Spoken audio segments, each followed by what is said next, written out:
I'm Joel Fairbrother from Bow River Law in Calgary, Alberta, and today I'm going to be summarizing a recent blog post I published on June 19th, 2023, entitled Female RT Sexually Harassed and Was Racist Equals Just Cause.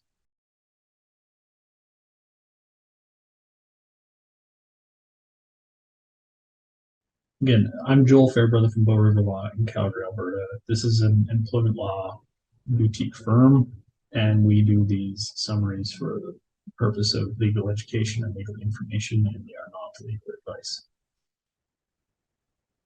The decision I summarized here is called Health Sciences Association of Alberta v. Alberta Health Services.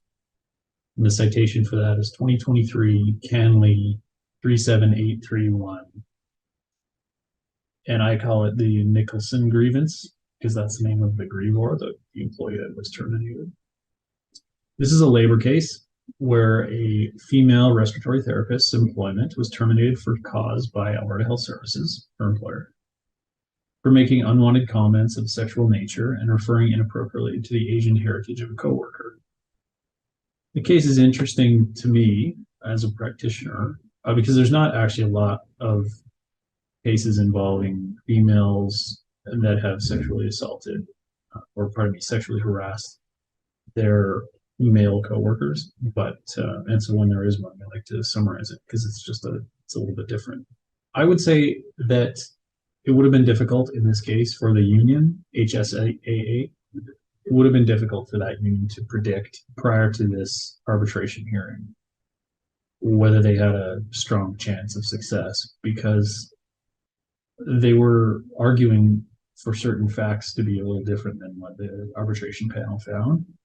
And so that's why it may seem obvious when you hear the facts, but it wouldn't have been obvious necessarily to the union running into this. So I'm not surprised that they agreed to this one or that they ran this one to arbitration. So here are the pertinent facts. The griever, Angel Nicholson, was a respiratory therapist in Alberta Children's Hospital in Calgary for about 15 years.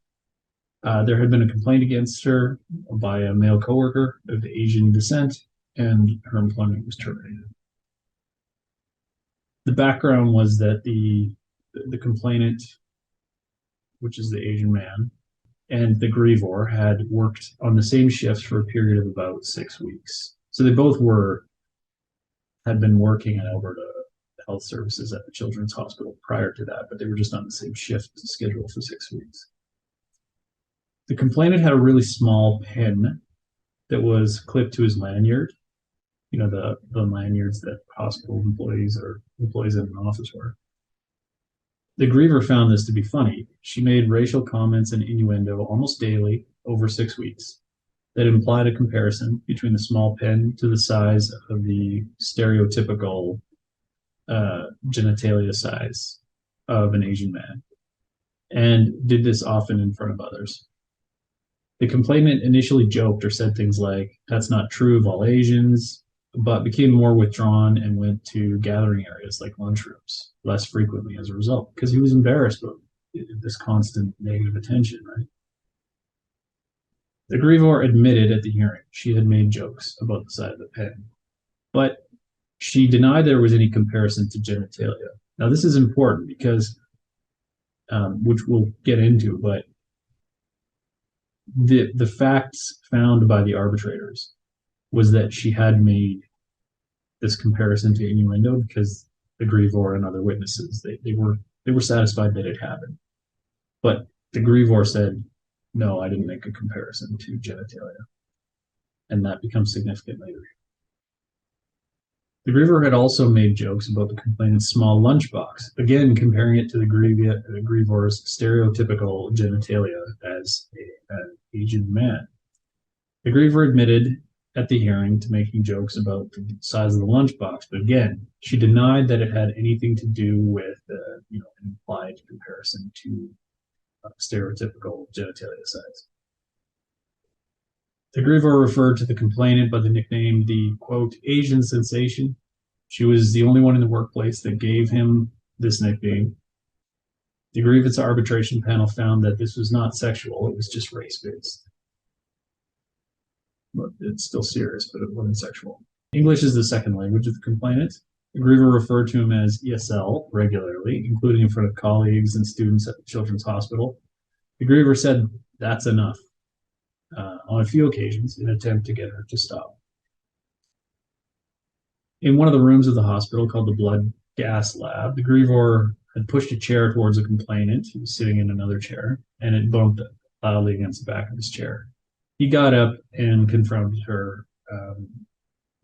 It was a bit of a scene. The grievor ultimately left, and she later sent him a text apology for pushing the chair against him. The arbitration panel still, though, considered the pushing of the chair to be part of sort of a pattern of harassment by the grievor.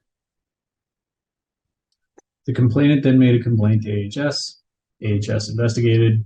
Employment was terminated. So let's talk about the analysis and conclusion of the arbitration panel.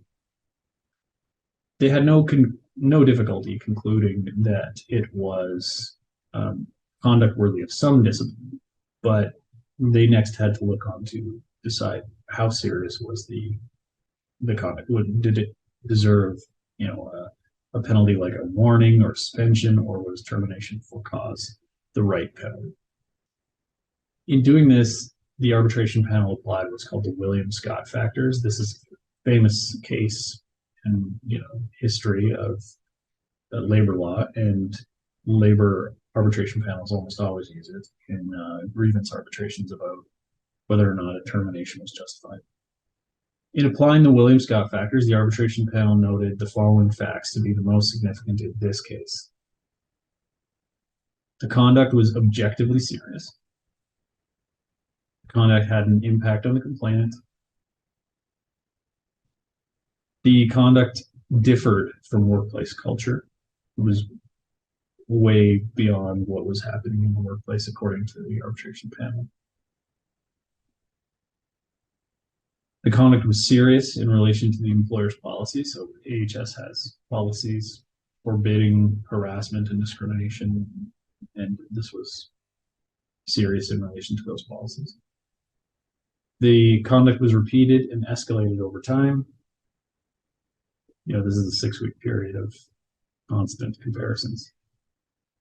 And the griever had a lack of insight into the seriousness of her conduct. So this is where I was referring before, why it's so important that the griever denied that there was a comparison of a sexual nature, because when the arbitrators have to consider whether it's appropriate that her employment was terminated for just cause or whether she should be reinstated to her previous job, they don't like it if the employee, the grievor, hasn't admitted what they've done. Because if they don't admit what they do, they're not, but you are satisfied that it did happen, then that suggests they're not taking it seriously, or they're not remorseful. Okay.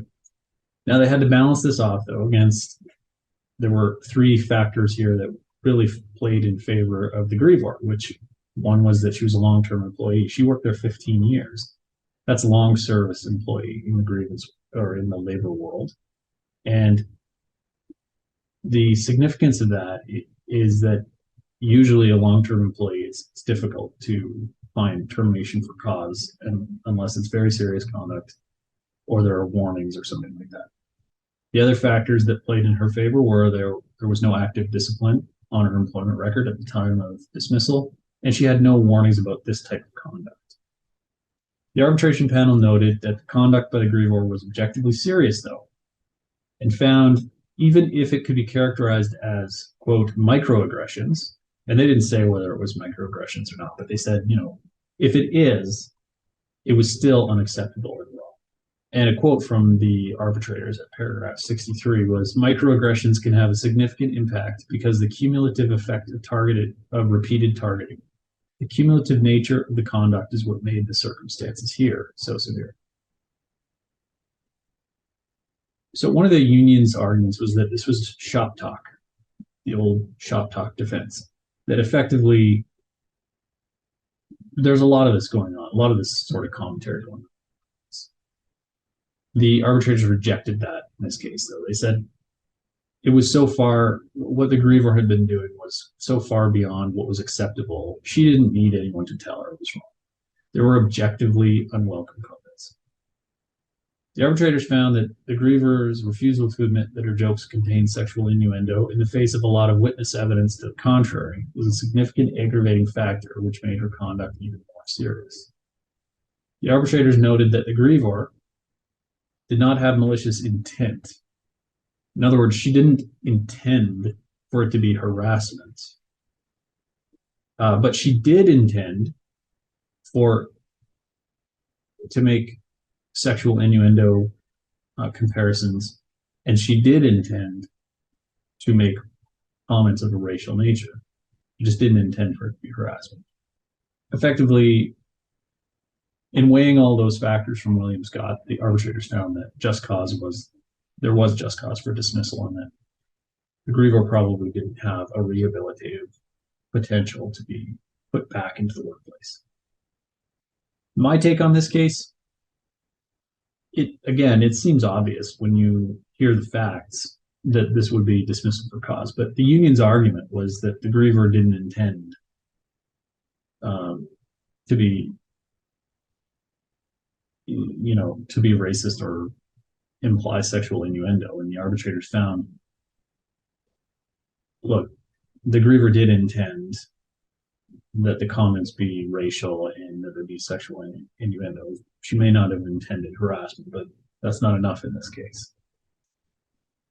I also wanted to point out one interesting tidbit. I referred earlier to the comment the arbitrators made about microaggressions. I have not seen a case prior to this one where arbitrators indicated that even if this were microaggressions, it would be enough for cause. It's interesting to see what that could be used for. It could potentially be used by employers going forward, again, to justify just cause.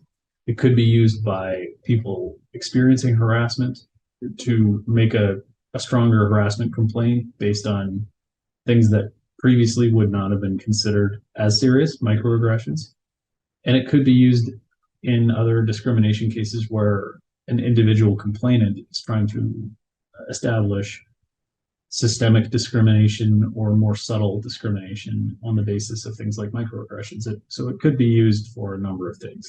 But I would say overall, this case is probably a victory for employers and for victims of harassment, and in that it helps establish just cause.